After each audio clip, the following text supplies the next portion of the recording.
Oh, this is so cool. This is pretty awesome.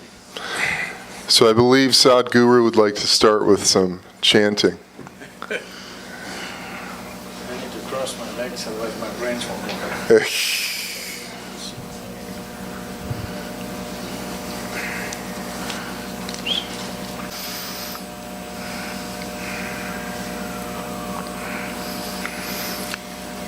Jananam sukadham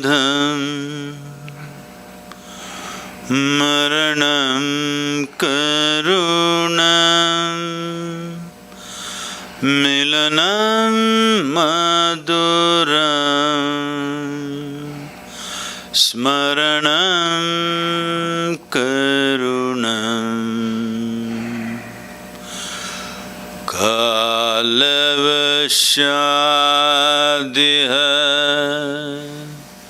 sakalam karunam samayadipate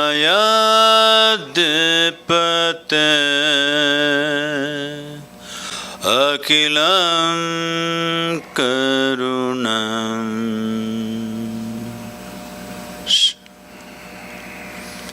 Namaskaram. Good evening, everyone. Good evening. That was amazing. Oh, man. Thank you. The only way out is in. Yes, truly, I believe that. Why you got a big voice and my microphone is not working? Oh, he just has a great voice, this guy. It's a great voice. Great voice.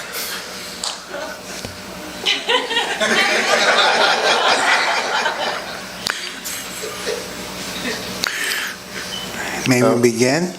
How is it? Is your mic okay? As long as it's not about, I'm okay. There it is. There it is. So tell me, what do you think you're here for? What would you think I would want to talk to you about? I'm sure you did research on me, my life and who I am and all that stuff. But what would you think I want to talk to you about? What would you think I would want to listen to you for?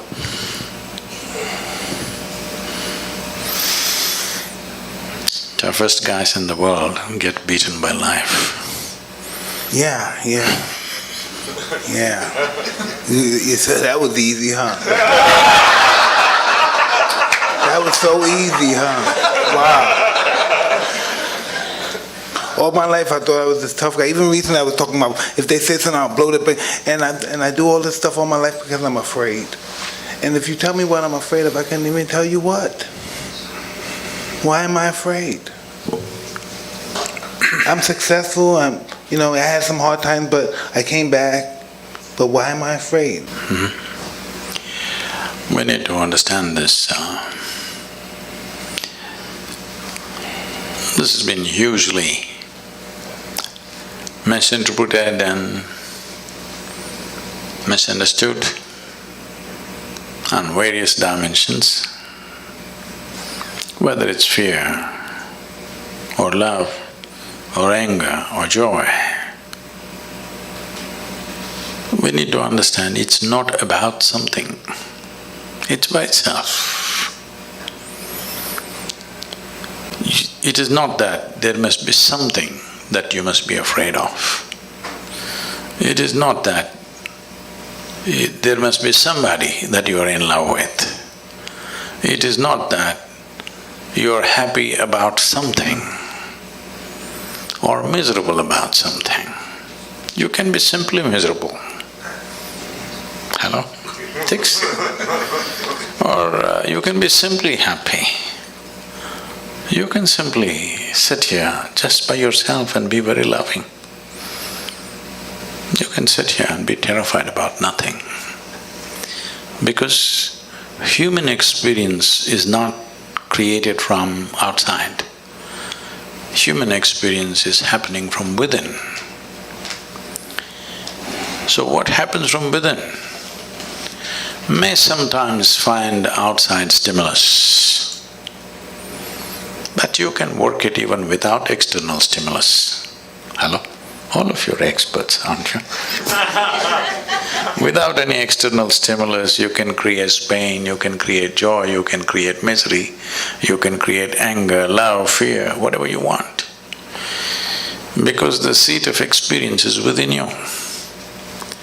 Only thing is, you are not sitting there, you're crawling around it. You're supposed to be sitting there on the seat. If you were sitting on the seat of your experience, you would decide what should be the nature of your experience.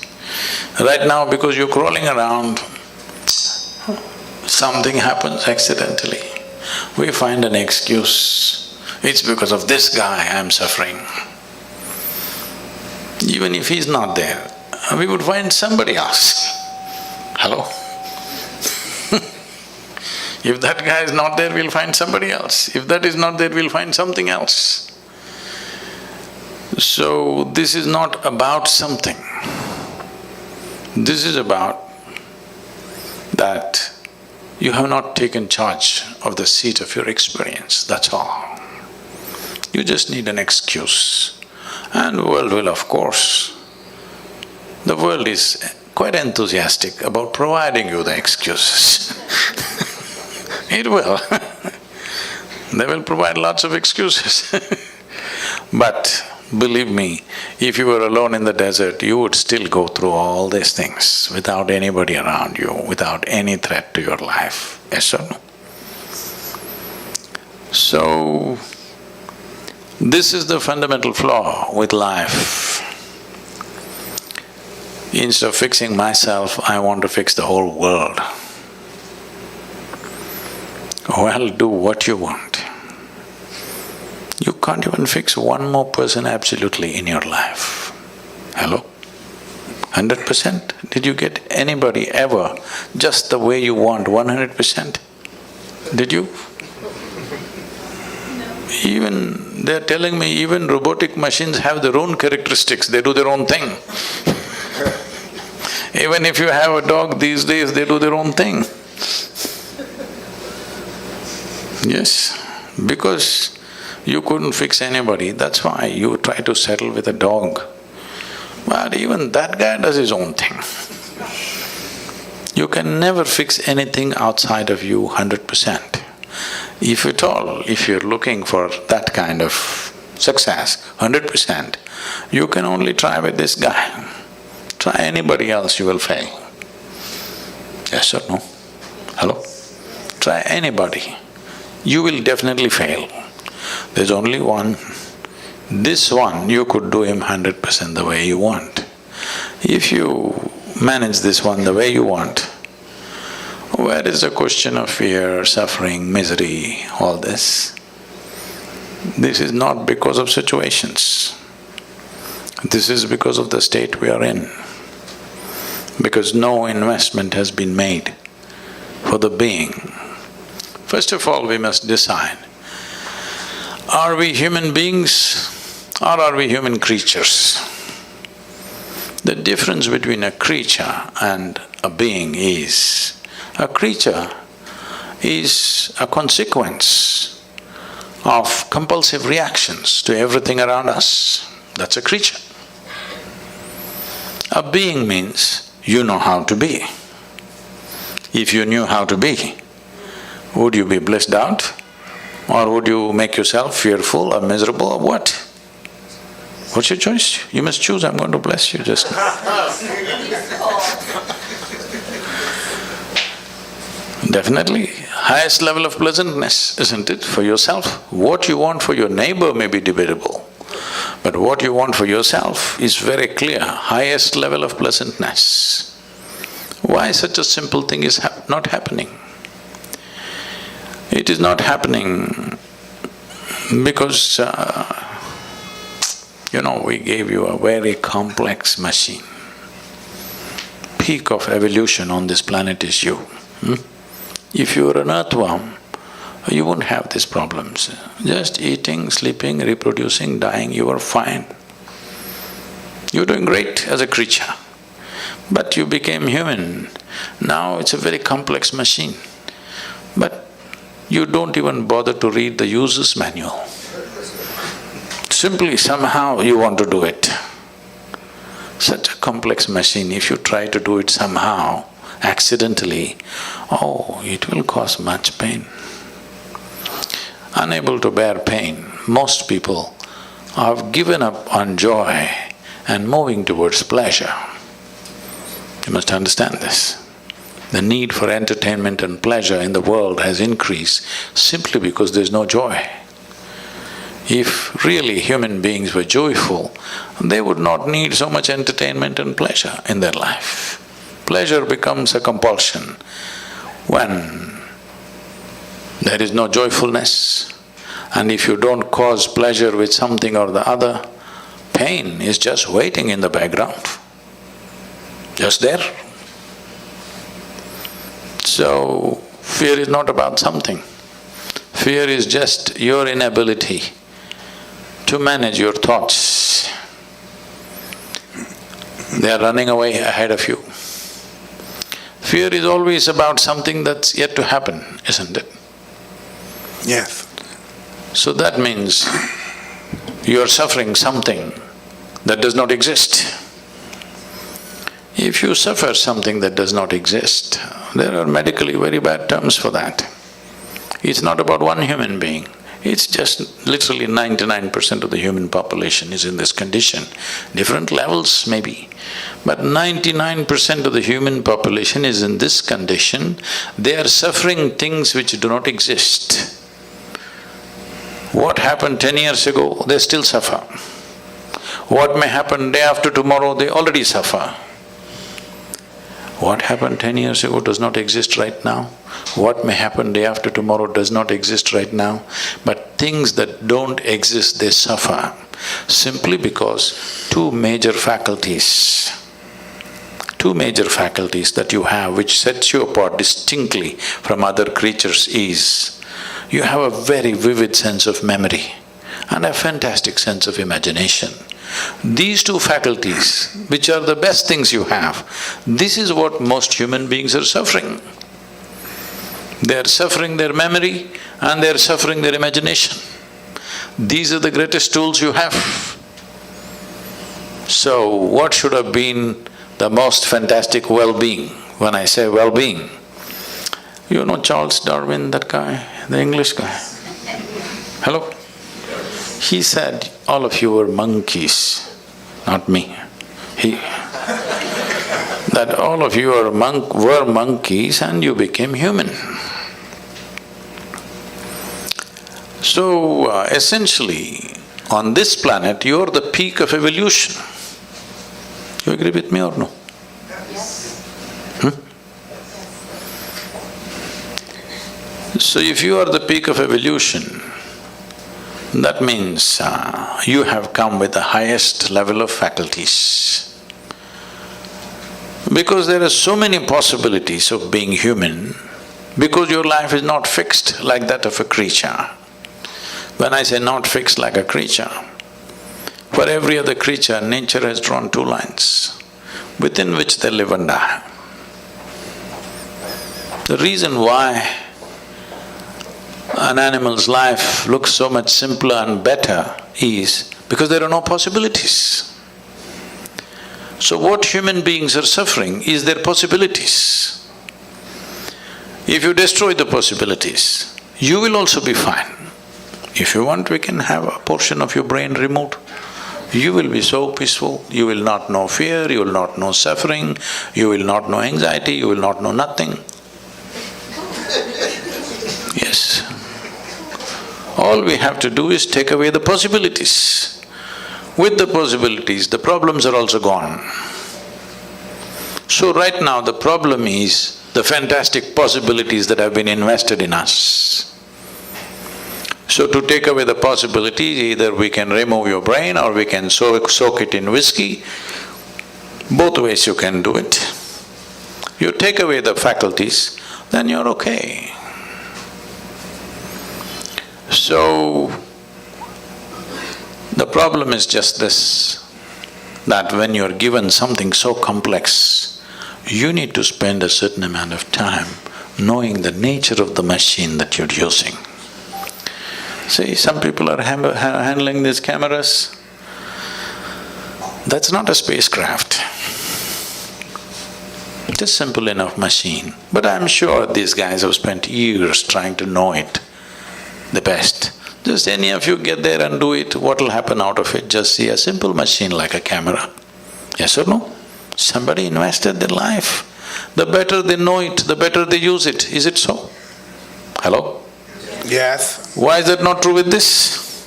The better you know this, the better you use it, isn't it? So if you know it really well, people say you're realized. But I think most of us, especially when we come to the level which we're acknowledging of you, that we all have the urge to improve ourselves. No, they should not improve themselves. Why? Because fear also may improve, misery also may improve. It's happening to a lot of people. See, why did we invent this idea of education? 20-25 years of investment of life. Nearly 1/3 of effective human life is invested in school and college for most people. So tell me, are educated people more joyful and fantastic compared to uneducated people? No, but that's not the only way to improve yourself. I don't only look at that in improving yourself, that's just… No, I'm saying that was the idea behind it, isn't it? I don't know. I mean, it's talking about it from far from a human perspective to reach your highest potential until you manifest it, you don't even exist anymore. No, I'm saying improvement as an idea is not a good idea. What you need is realization, that you realize what is the nature of your existence. From that, you do whatever. If it's a physical activity, you can improve. You can improve how you're doing something in the world, but you cannot improve this one. It's a fake thing. If you realize everything is settled, otherwise anyway it's a struggle. When situations are good, you pretend that you are improved. When situations turn against you, you will see who is who. When everything is going well, everybody is fantastic, you know. When life turns against you, still are you fantastic? That's the question. I don't know, I think most people take life as it comes. From my experience, I never thought any good would ever happen to me. Just from being brought up in my environment, in my neighborhood, that you always saw bad things, people died, it was just normal seeing people die, seeing prostitutes, just seeing that kind of filth and stuff. It was normal. Matter of fact, it was even honorable because it became so normal. We normalized it. So it's like this. In the yogic culture, we always use lotus flower as a symbolism for human growth and development. Lotus flower grows best wherever filth is really thick. So, why we're using lotus as a example or a symbolism is, this grows well because there is filth. It stays in the filth, but untouched and fragrant. So this is a choice that all of us have. Either we can develop allergy to filth and run away and live in a mountain cave. There also filth will follow you in your head, it won't leave you. Or we can become part of the filth. Or we can blossom into a fragrant flower. This is a choice every human being has every moment of their life. Will they exercise this choice? That is a question mark. Yeah, I'm very flowerful.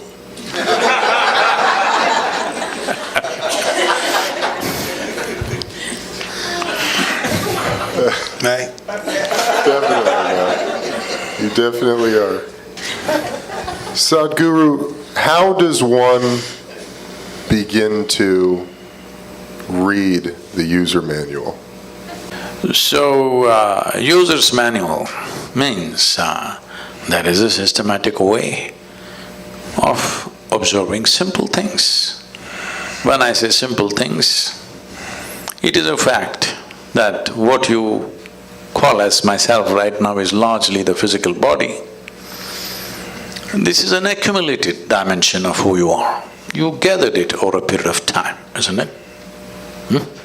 It's a food that you've eaten, it's just slowly gathered. So this is called as Annamaya Kosha, that means this is a food body. So what kind of food you're putting into your system has a consequence.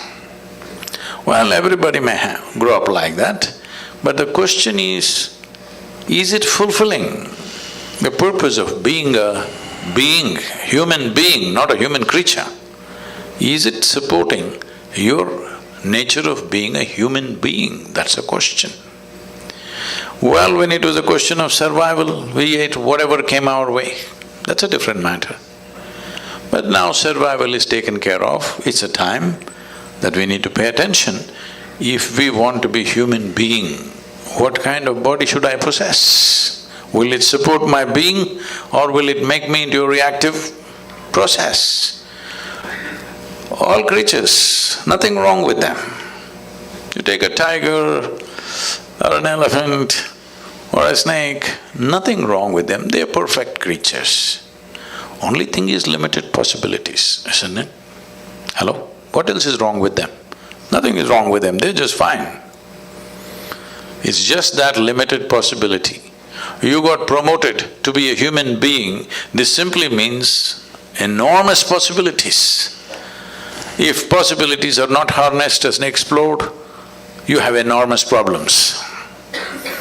What you are experiencing as problems are actually possibilities nudging you to explore.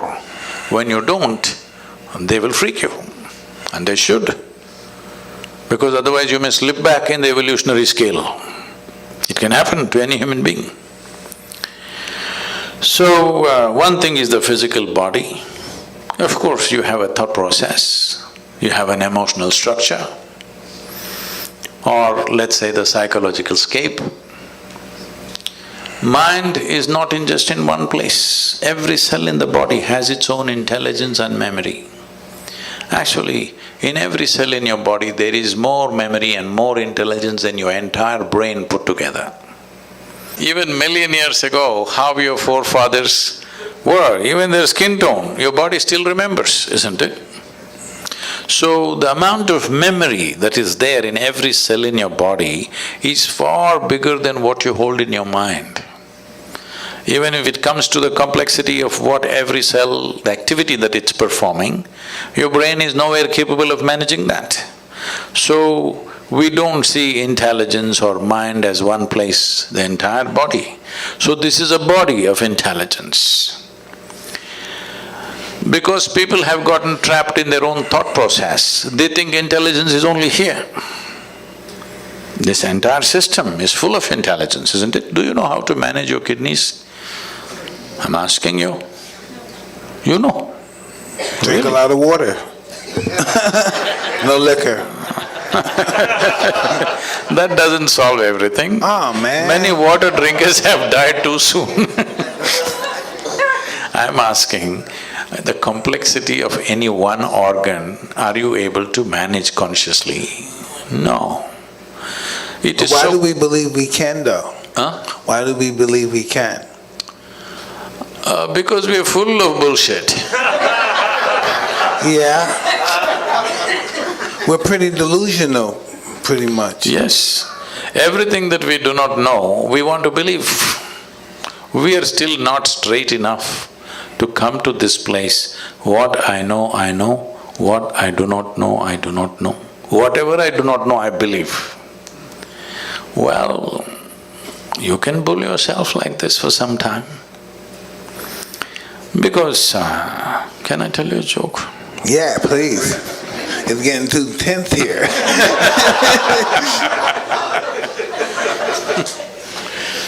So this happened, a bull and a pheasant were grazing upon the field.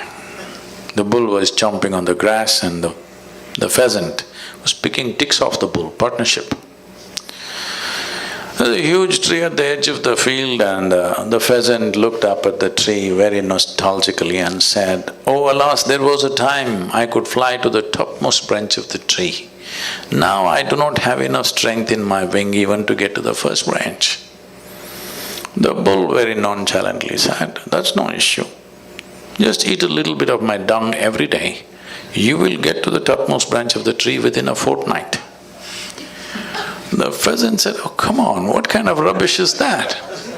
The bull said, "Really, try it and see, the whole humanity is on it." So the pheasant started pecking at the dung, and lo, on the first day itself he reached the first branch of the tree. Within a fortnight, he did hit the topmost branch of the tree. He went and sat there on the topmost branch of the tree, just beginning to enjoy the scenery. The old farmer who was rocking on the rocking chair saw a fat old pheasant sitting on top of the tree. He pulled out his shotgun and shot the bird out the tree. The moral of the story is, many times even bullshit can get you to the top, but it never lets you stay there.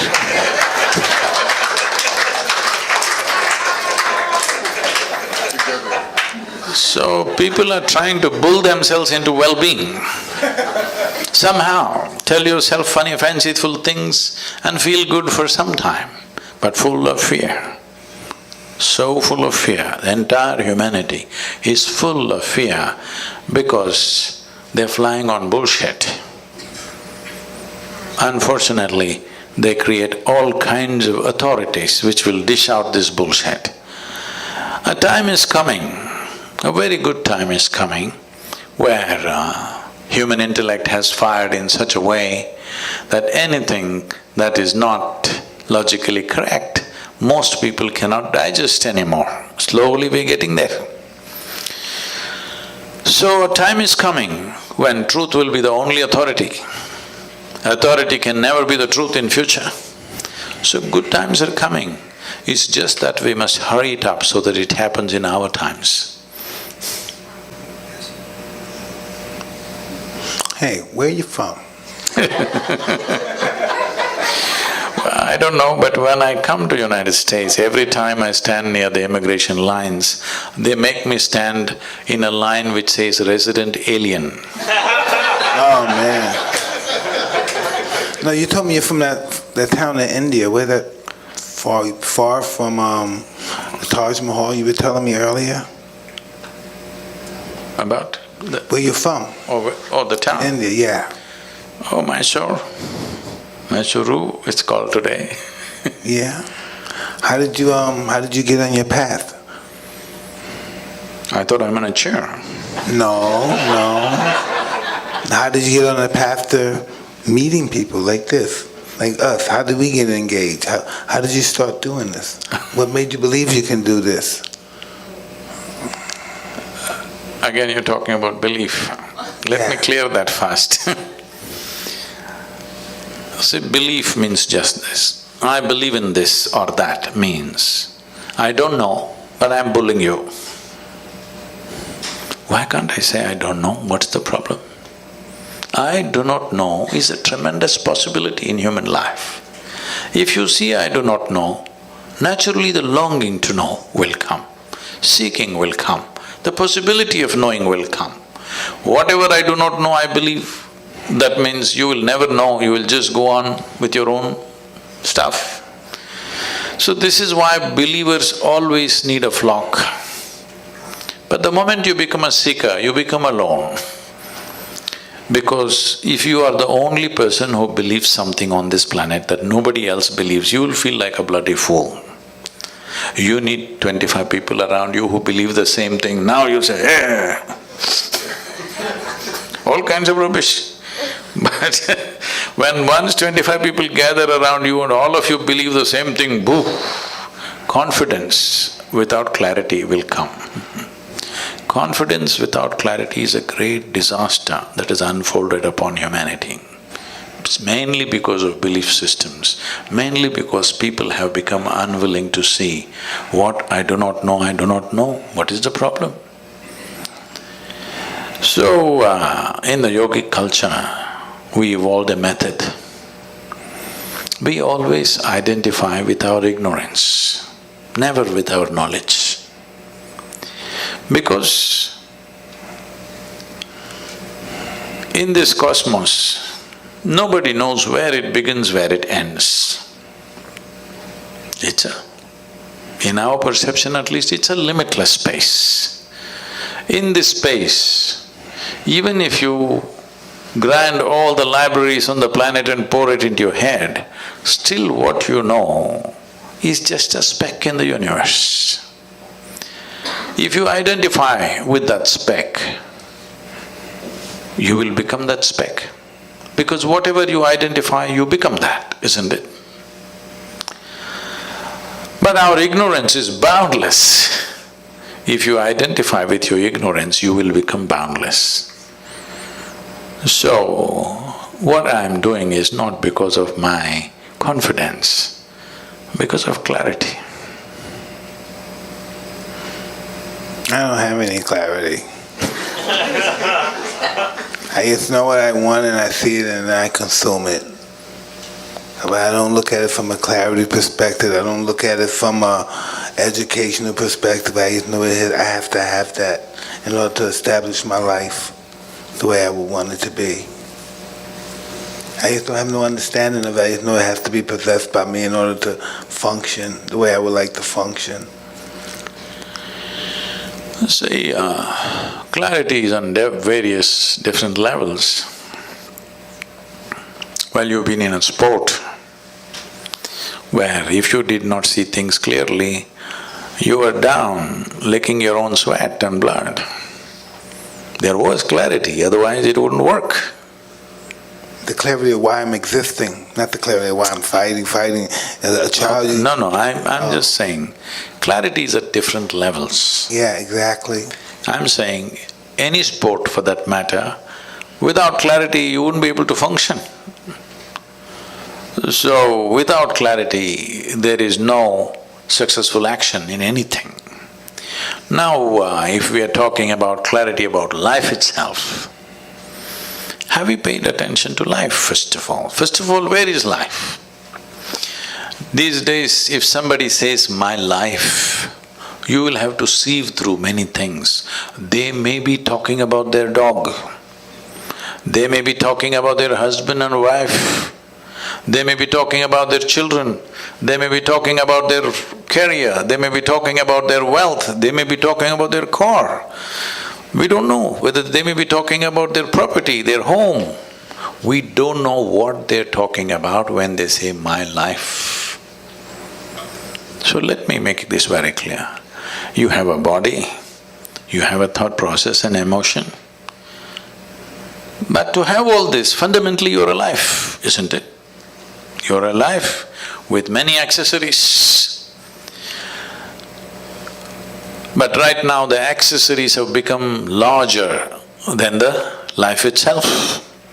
Once the accessories become more important or significant than life, then of course everything is topsy-turvy. If you have to walk on your head, it's difficult, of course, because that's not the way life is designed.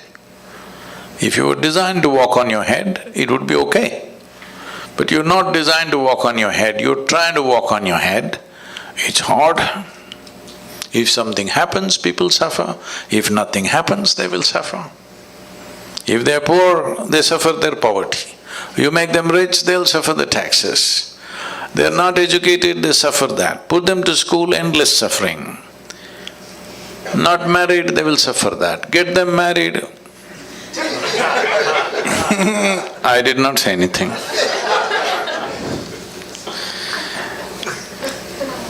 Just tell me one aspect of life that human beings are not suffering.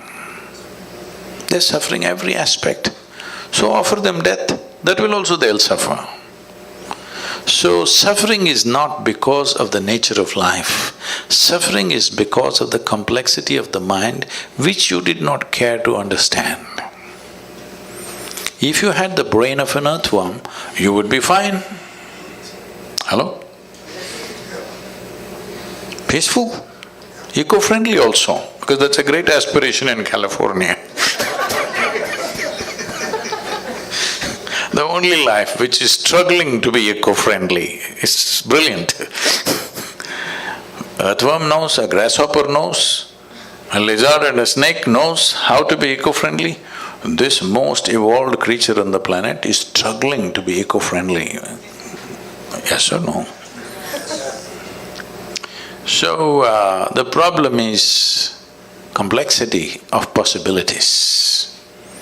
Possibilities are the greatest blessing we have, but unfortunately that's what we are suffering, because when something very possible and powerful is given to you, if you don't handle it right, it'll blow up in your face. That's all that's happening. How do you know how to handle it? That's why I'm here. All right.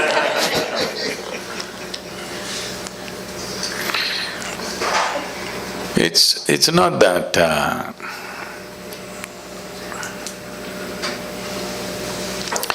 it's not that if… let me put it this way, if… because of the number of things that I do across the world, more things are going wrong with my life right now than any of your lives, okay? Really, too many things. Just I want you to imagine running a foundation where there are over 9 to 11 million volunteers doing all kinds of things. Volunteers means nobody knows what to do, but they're enthusiastic. Running major projects like this, running massive centers in various places, over 350 centers across the world. If you want to go mad, this is the recipe for life. But you think I will die of stress or madness? No, I'll not. Maybe I'll die of exhaustion, I don't mind. But of stress, no.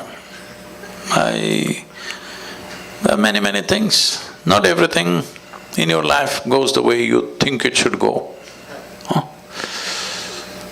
I should not be saying this, but because as I'm like this, because it came in my mind, I'm telling you, please treat this with some sanctity. Right now, probably in the next few hours, my father will pass. Okay, I've been monitoring this minute to minute, but he will pass. I spent some time just before leaving with him and I came. I sent my girl back to be with him. So, I'm sitting here talking to you, I'm fine, haven't I? But does it mean to say I don't care about him? Hello? That's not how it is. A very intimate relationship. But this is how I am. This does not mean there's no love in your heart, this does not mean that you're not involved. It is just that you're involved with everything, but you're never entangled. That's the difference. I believe that's our process of life or death or whatever we call it, just the process of what we do, isn't it?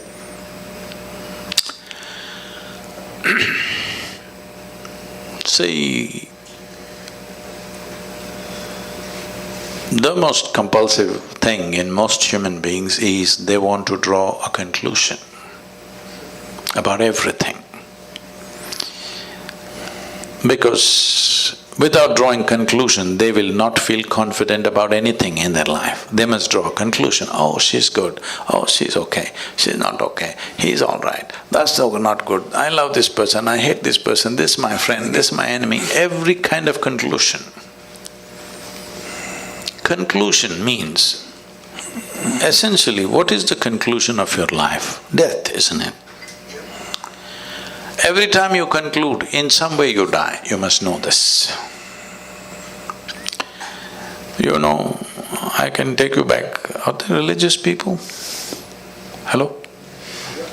Are you religious people?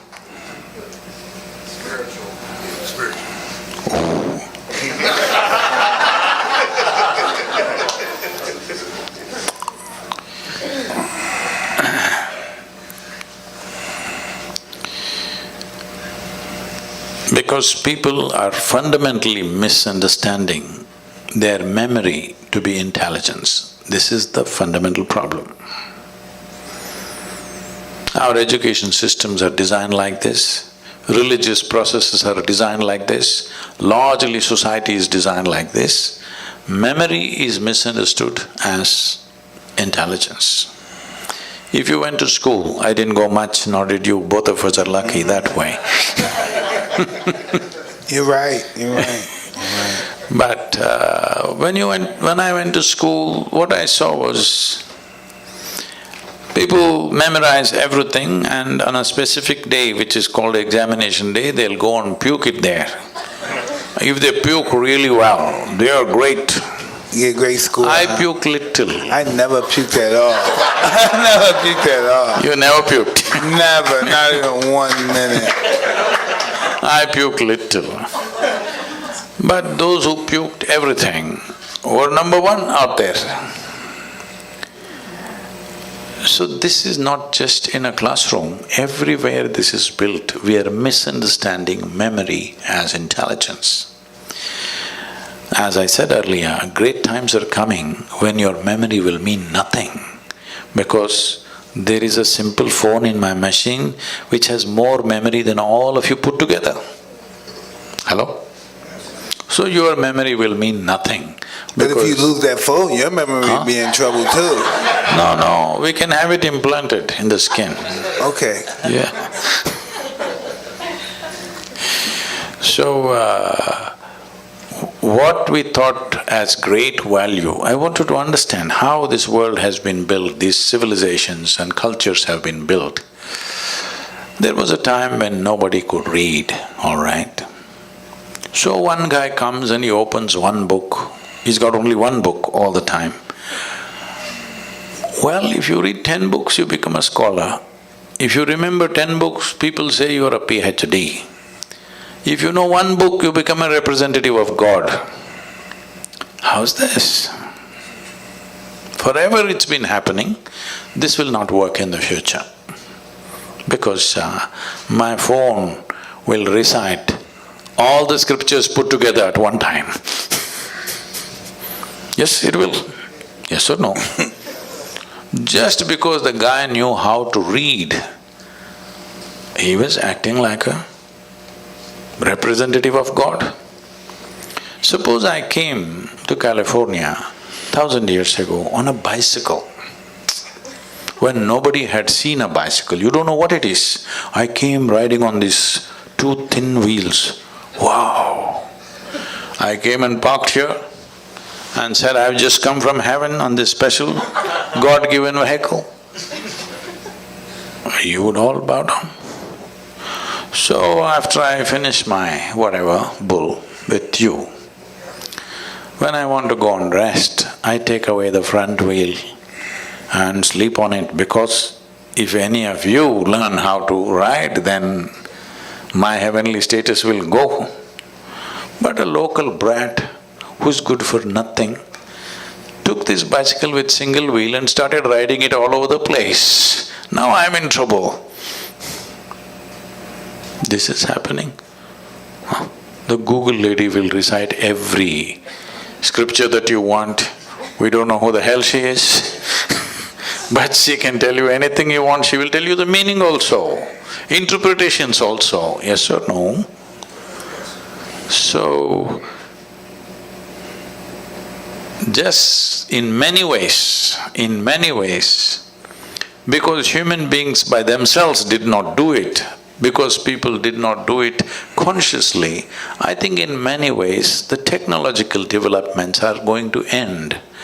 A whole level of nonsensical things that have been happening just because somebody remembers something, somebody can recite something, they were elevated, all this will go. Very good times.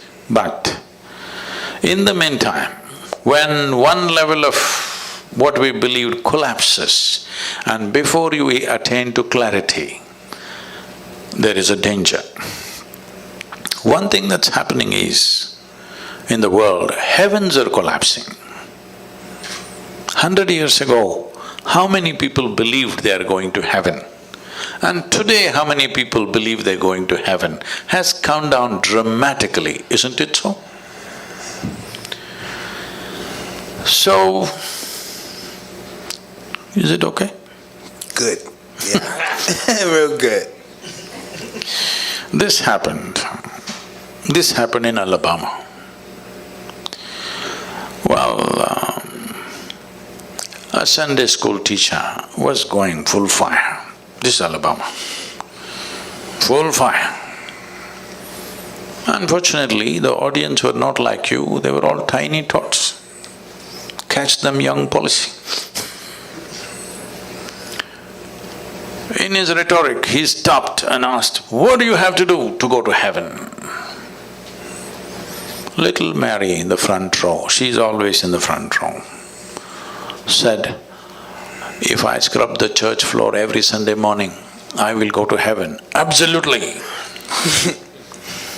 Another little girl stood up and said, "If I share 50% of my pocket money with my less privileged friend, I will go to heaven." Correct.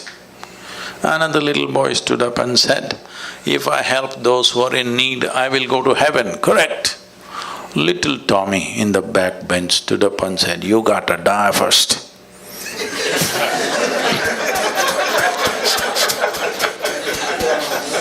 That's a qualification. Yeah. You got to die first.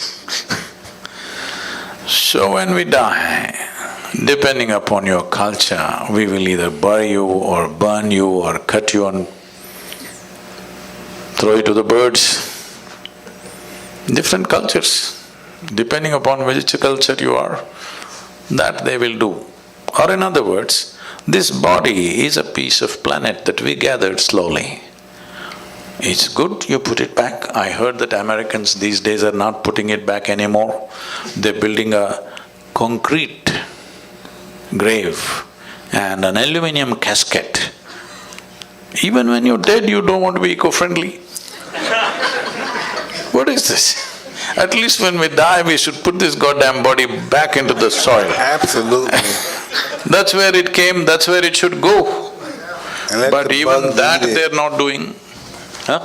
And let the bugs eat it. Some people are planning to take it to Mars. Anyway, you left your body here and went to heaven. What is in heaven? You know what's in heaven? You don't know? You should know these things. In the Hindu heaven, food is very good. Good food. Indians, Lives are invested in cooking and eating. In the other place, there are white-gowned ladies floating around in the clouds. If you like that kind of ambience, you can go there. In another place, you will encounter virgin problems. If that's what you're looking for, that's fine too. Only problem is, you went to heaven without a body. What do you do with good food and virgins, I'm asking? Hello? These are all problems you have when you have a body. Once you don't have a body, what do? Food, if you put it here, it'll fall down. Hello? No, if you ask these questions, heavens will collapse. Heavens are collapsing. I think nearly 70% of the heavens in human mind has collapsed in the last 50 years. What do you think? Huh? And anyway, let me ask you this. Do you have any proof that you are not already in heaven and making a mess out of it? Do you have any proof? You're already in heaven, but making a mess out of it. Tell me, if you just change the geography of your existence, will everything about you change, I'm asking you? Hello? If you move from one place to another, you think everything will change? No. If this one person changes, everything changes. Doesn't matter where we are. If we raise human consciousness, that is, if we teach people how to sit here and be just blissed out. Hello? Look at my eyes, I'm always stoned. I'm not on any of your products, but No, you're not. I'm definitely not.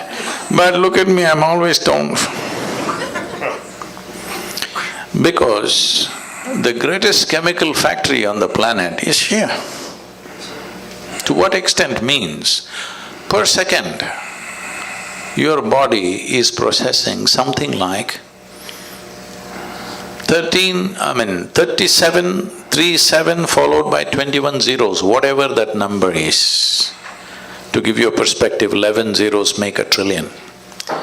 37 followed by 21 zeros. That many chemical reactions are happening in this body per second. If you knew how to manage this, you can create any kind of experience you want in this. When you have this kind of a sophisticated machine, you are doing things in a caveman-like way. This is like we gave you a touch screen phone, but you're like this. Awesome. What will come out of that? You're supposed to do like this, but you're like this. You know what will come out of it? That's all that's happening right now. So there is a way. Today I can proudly say, across the world, there are millions of people, if they close their eyes in the morning, tears of ecstasy and love every day in their life, every day. Millions of people. So it is not an accident that one person, obviously it can be done. Just a little understanding of how human chemistry functions. You don't have to go into chemical analysis of who you are. There are simple processes with which one can do if one is willing to invest a little bit of time in a day. Life will become wonderful. Because by curtailing human faculty, you cannot believe you're enhancing life. Right now, most human beings believe they enhance their life by curtailing human faculties. Like, I was in Mysore city.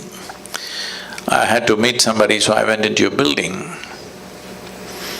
A lady, over 70, 75 years of age, and she's a very petite, small woman. She just comes up to me with a big smile on her face. "How are you doing?" I don't forget faces, I may forget names, but I don't forget faces that I see. I just look at her, I don't know her. But okay, I respond, "I'm doing wonderful, how are you doing?" Da-da-da. Then I go up. After 20 minutes, I get off the elevator and I'm just coming. She again comes up to me and with the same full enthusiasm, "How are you doing?" So, wow, this is just 20 minutes ago. Then I respond somehow and then I'm getting into the car. Somebody who was walking with me says, "Poor lady, she's lost her memory, she doesn't remember a thing." I said, "She seems to be doing wonderful." I don't think she was this happy with her memory on. Right now she's exuberant because she's forgotten everything. This is the case with most human beings. Little drink and they forget something. Now they're exuberant.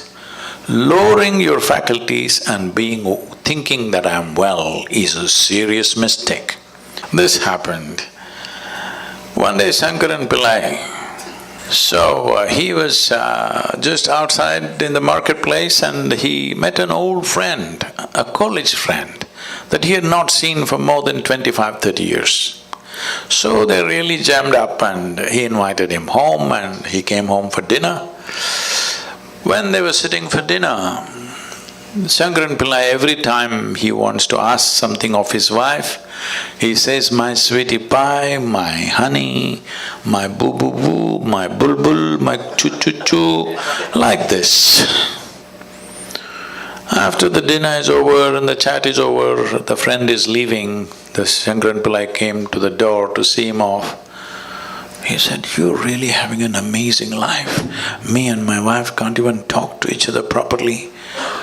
Every time you refer to her, all this sweetie, honey, choo-choo-choo, boo-boo-boo, all this stuff, you're really having an amazing life, aren't you?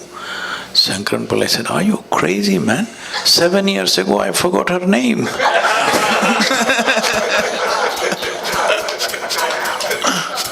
Oh no. So many people are well only when they lose their faculties because their problem is of evolution. Their problem is just that they got upgraded and they don't know how to handle it. So tell us, how many children do you have? How many children do you have? I know you spoke of a daughter. Yeah, we want to know about you. How many children do you have? All right, I won't answer. No, you can ask. I have millions of them, only one is my mistake. Oh no, man. I like that one. I like that one. I have many, but only one is my mistake. Okay.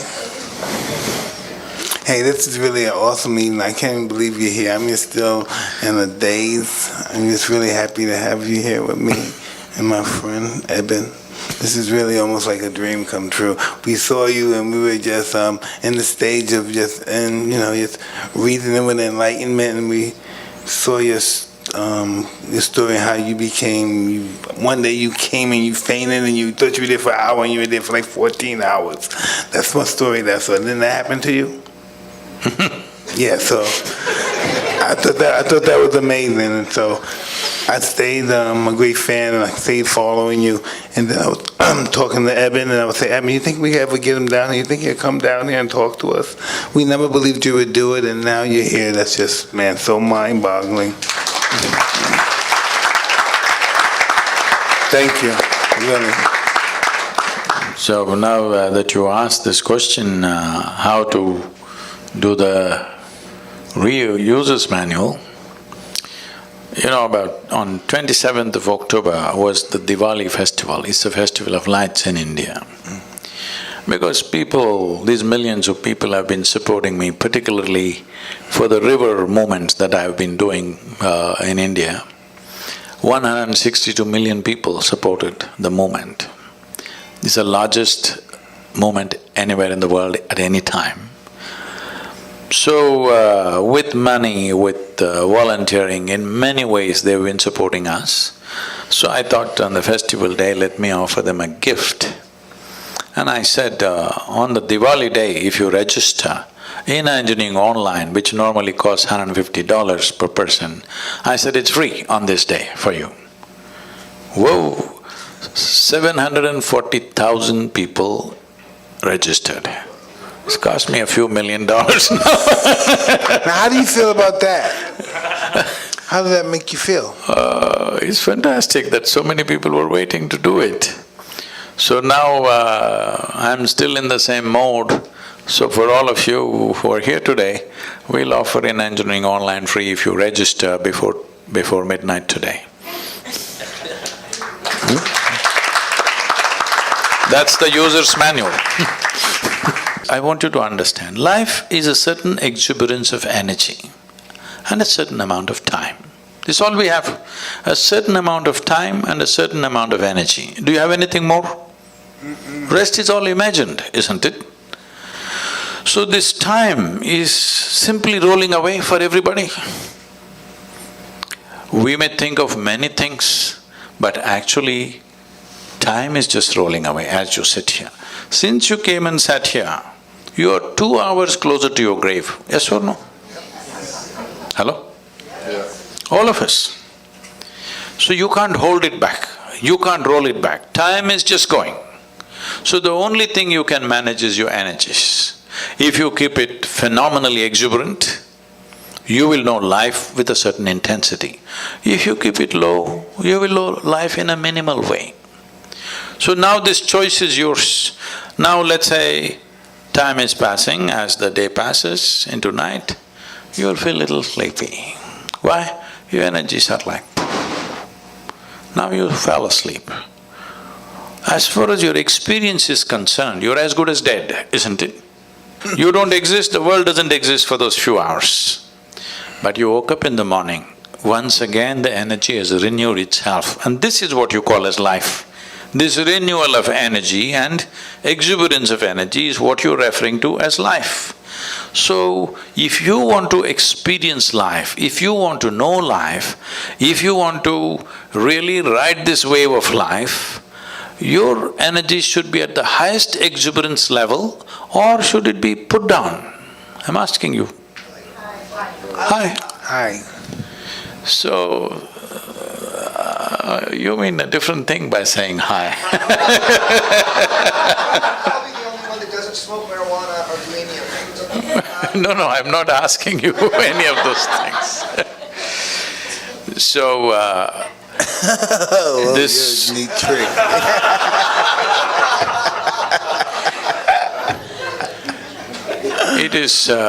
it is just that most people need all the time looking for rest, vacation, break from everything, simply because they don't know how to manage their thought and emotion. I see in the United States people are saying, thank God it's Friday, because they suffer 5 days and they're going to enjoy 2 days.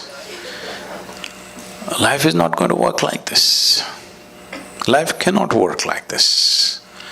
If you do not know how to be joyful, then you're only looking for pleasure. If you were joyful, pleasure wouldn't matter, because you're just joyful.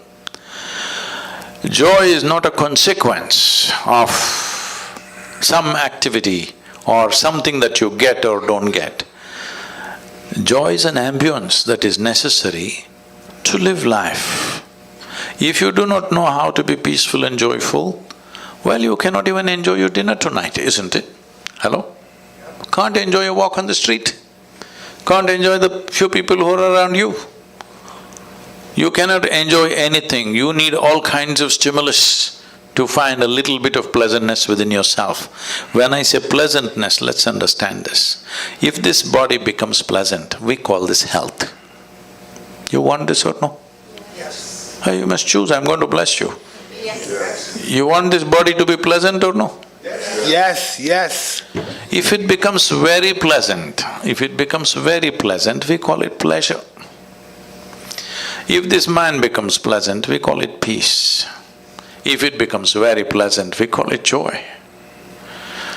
If these emotions become pleasant, we call this love. If it becomes very pleasant, we call it compassion. If these life energies become pleasant, we call this bliss. If it becomes very pleasant, we call this ecstasy. If our surroundings become pleasant, we call this success. Only to create pleasantness in our surroundings, we need the cooperation of various people and forces around us. But pleasantness of body, pleasantness of mind, pleasantness of emotion and energy is 100% your business. Yes or no? I agree. So, if you want to make this your business, before midnight you must register for Inner Engineering Online. It's free, otherwise tomorrow morning you can pay and register. Oh, man. That's awesome. Well, this has been such a treat, and before we wrap this thing up, we have time for a few questions. All right. Not you, them. No, I'm just checking the people out. Hi, thank you so much. Sadhguru talked about the Annamaya kosha, which is the body kosha. There are 5 koshas in the applied yogic sciences, which work the entire system of the body, from the mind to the heart, to the breath, to the energy. I need all that. And the heart.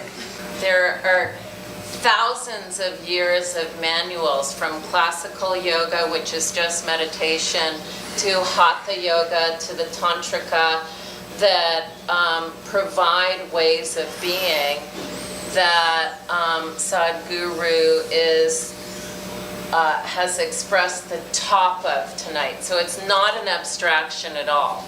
It's just like what you guys do on Hotboxing, which is break down how you get to the soul of yourself by moving through your ego, by practicing goodness towards others. So, That's real tough too. It's a difficult process. For me it was, for me. No, the thing is this.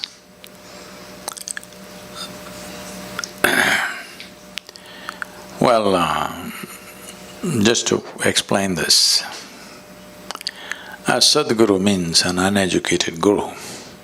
He is not a PhD in all these things. He is unread. I don't know any books. I just know this piece of life from its origin to its ultimate nature. If you want to know life, the only life that you can know is this life. You cannot know another life because you can only experience this one. Can you experience something else? You can only experience this life, if at all, if you experience. So, if you want scholarship, there are many things. But if you want realization, in is the only way out. He's already been espousing that. If you want scholarship, if you want PhD in spiritual process, that's a different matter, it's an academic stuff.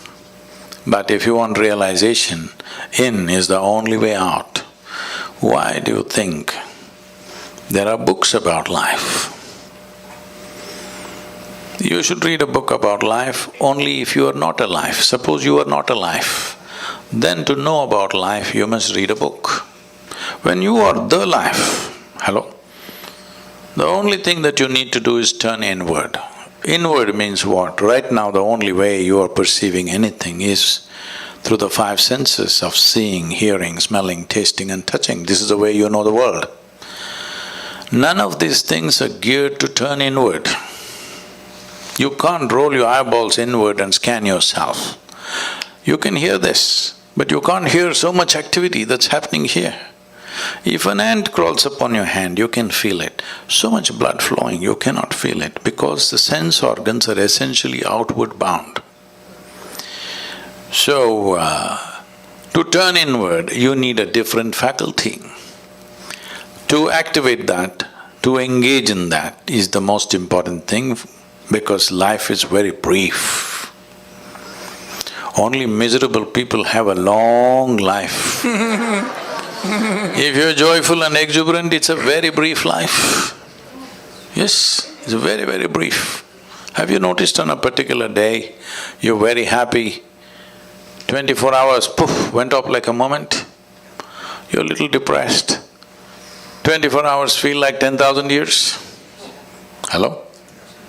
Because only miserable people can have a long life. Otherwise, it's a very brief life. In this brief life, the most important thing is you know the nature of your existence. Don't add all kinds of philosophies to this. This is very simple. It's like you bought a phone, a new phone. Should you read the user's manual in the first 3 days? Or should you read it after 3 years when you're discarding it? This is all. The first 3 days if you read it, you'll use the phone effectively, isn't it? To use this effectively, quickly, as quickly as possible, we must get this. Then we live life without you being an impediment in your own life. Other impediments are always there. Other things are always there, we need to learn to ride it. If you don't learn to ride it, it'll crush you, of course. You see California, people are riding the waves. What is the dream of a wave rider? One day he would like to do the tsunami. Yes or no? One who is really good at it, what is he dreaming of? One day when the tsunami comes, he would like to be riding on the wave. Those who do not know how to ride the wave, they're terrified of it. This is all it is. The instruments of life must be in your hands. If they're in your hands, whatever life throws at you is not your choice. What you make out of it is your choice. This will not come out of scholarship. This will come by turning inward. This is why inner engineering. You engineer yourself the way you want yourself to be. I agree. What bothers you, and if nothing bothers you, why not? This is Jim Gray right here, sir, by the way. If you will make the word bother a little more clear, you mean to say why? What disturbs your peace of mind? Oh, nothing does. Because I have not given that privilege to anything or anybody that they can decide what happens within me. So anything that happens surrounding you or affecting you effectively doesn't bother you because you just don't, you don't what? What is the mechanism? See, it's just this. As I said just now, what life throws at you is not your choice. It throws all kinds of things. The more active you are, more number of things are being thrown at you. But what you make out of it within yourself is 100% yours, isn't it? Now, if you are a compulsive reaction to what life throws at you, then everything will bother you. Good things and bad things, everything will bother you. But if you are a conscious response to whatever is thrown at you, you will see everything is a certain challenge. Some we can handle, some we don't know how to handle. Some situations we know how to handle, some situations we don't know how to handle. So, are you a Superman that you know how to handle everything? No. This is not about being superhuman. This is about realizing being human is super. So it's not that you know everything and you can handle everything, no. Some you can handle, some you cannot handle. But are you a conscious response to life or are you a compulsive reaction to life? This is all you can take care of. Anybody else? This is so cool. How do you, if with the good work, the work that you're doing, sometimes it's easy to get caught up in the result, the desire of what you're trying to do.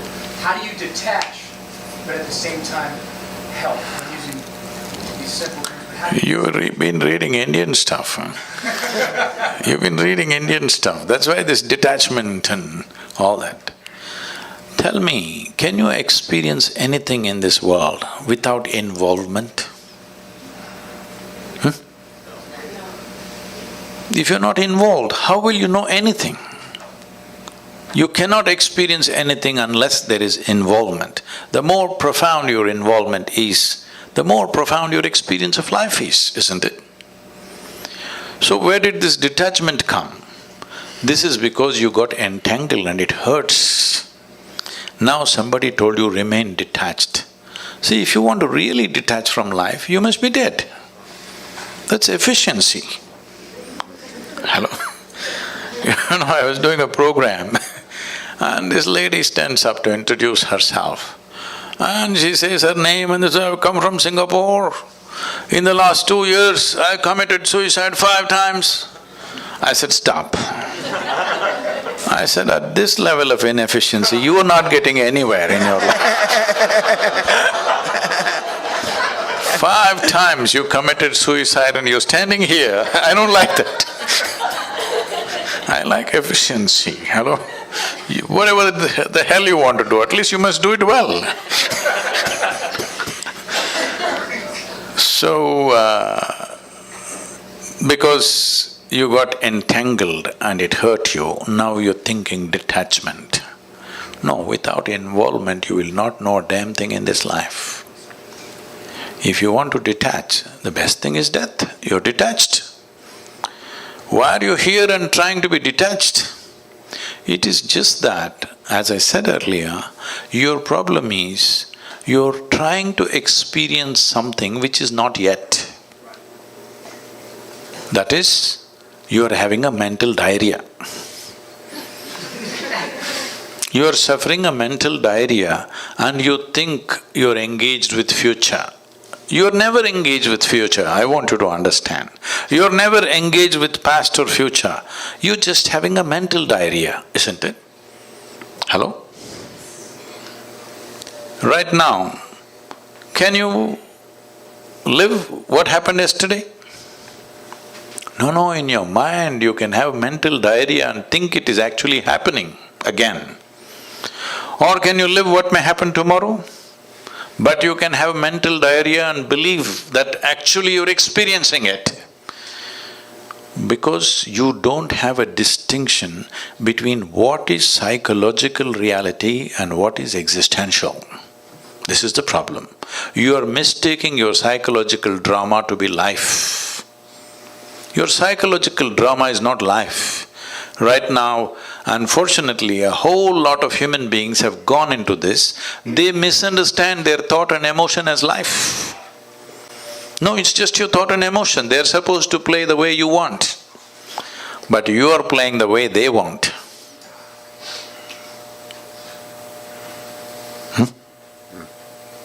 Just little out of control, that's all. Don't weave a philosophy out of an ailment. I was thinking when you were saying, like on myself, like we almost, let's just go to another perspective. Of myself, what's the image of myself? What should be my illusion of myself? No, what should be my illusion of myself just as a human being functioning in the world with life? What should be my illusion of myself? Should I be a nothing or should I be glamorous, magnanimous, powerful? What should I be? See, what social qualities we need to exist here well, let us not misunderstand that as life. This is just little sense. If we are among people, we must be in a certain way, so that it works for you and me. If I do something that works only for me, not for you, you will make sure my life is miserable somehow. Yes or no? Hello? I can trust you on that, come on. If every day we are transacting about something and I make my transactions in such a way it's only beneficial for me, not for you, will you make my life miserable or no? Yes. You will. This is the nature of coexistence. So when we are here together, it's important we function in such a way that whatever we do, it benefits both of us so that this transaction can go on. Whether it's marketplace or marriage, both the parties should benefit, otherwise it'll die, isn't it? So do not misunderstand this understanding or this simple sense as human nature. No, this is just simple sense. If you were living in the jungle alone, you would live one way. You live with certain number of people, you will live another way. You live with a large number of people, you live completely different way. This is just simple sense of adapting to the existence we are. So, do not understand this as the nature of your life, no. This is just sense. Some people figure it out early, some people figure it out later, but this is just sense. Well, Thank you. thank you so much, Sadhguru. We're out of time. Out of time. Out of time. But I want to thank you guys again so much for coming. Thank you, Sadhguru, and your incredible team.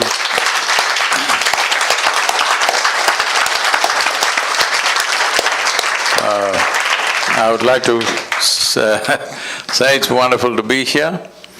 I watched Mike fight way back, and this may sound little off, but at that time, there were no televisions in India. We used to get 8mm films to play on the wall, project on the wall. So this would go cut like that, you know. He was fighting like this.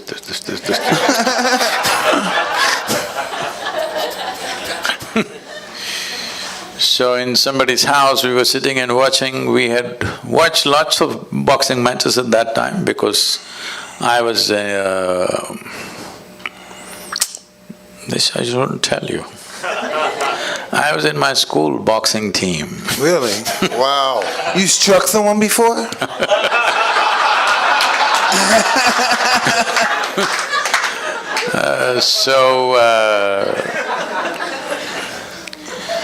So on that day, when I watched probably the first time when you won the heavyweight, when we saw that and much debate was going on, I said, well, this guy could rule the boxing ring if he only maintains his balance. Because I saw a talent which I was just watching your interview today, which I think you're that wonderful man who took you up and transformed a street brat into a champion. Yes, he did. Yes, he did. He did. So he saw the talent too, I'm sure, and that's why he invested himself. It's fantastic. It's just this. Every human being, many things are hidden within every human being. Not everybody, unfortunately, gets the situational opportunities to shine. It's happened wonderfully in your life. Well, other things have happened. Though you came up with utmost disadvantage, you turned that into a phenomenal advantage in some way. But I hope the next part of your life will be more enlightening and more contributing to everybody's life, because whatever talents we have, whatever intelligence we have, whatever capabilities we have, they will find maximum benefit to ourselves and to everybody. Above all, balance. If that one thing is there, everything else will find expression. If we lose that one thing, our talents and our capabilities unfortunately will turn against us. Right now, human beings are only suffering their own intelligence. If they had no brains, they would be fine. They're suffering their own intelligence simply because there is no balance. It is time that all of us in some way bring balance to ourselves and to the world around us, so that human genius really flows without too much struggle. Right now, to find expression to human genius, people are going through enormous struggle, and slowly people are believing that unless you struggle, it won't come out. No, it can be done very joyfully, wonderfully, blissfully, if only balance is created. So let's invest in this, that this generation and the coming generations are far more balanced within themselves. If this one thing happens, you will see an incredible generation coming up. Let's all be a part of making that happen, considering being born in an extreme disadvantage and how you turned it into what you did. At the age of 20, being a world champion happened in spite of all the disadvantages. So, all of us together should invest in making this happen for many, many more of the next generation. Thank you very much. Thank you. Thank you. Thank you.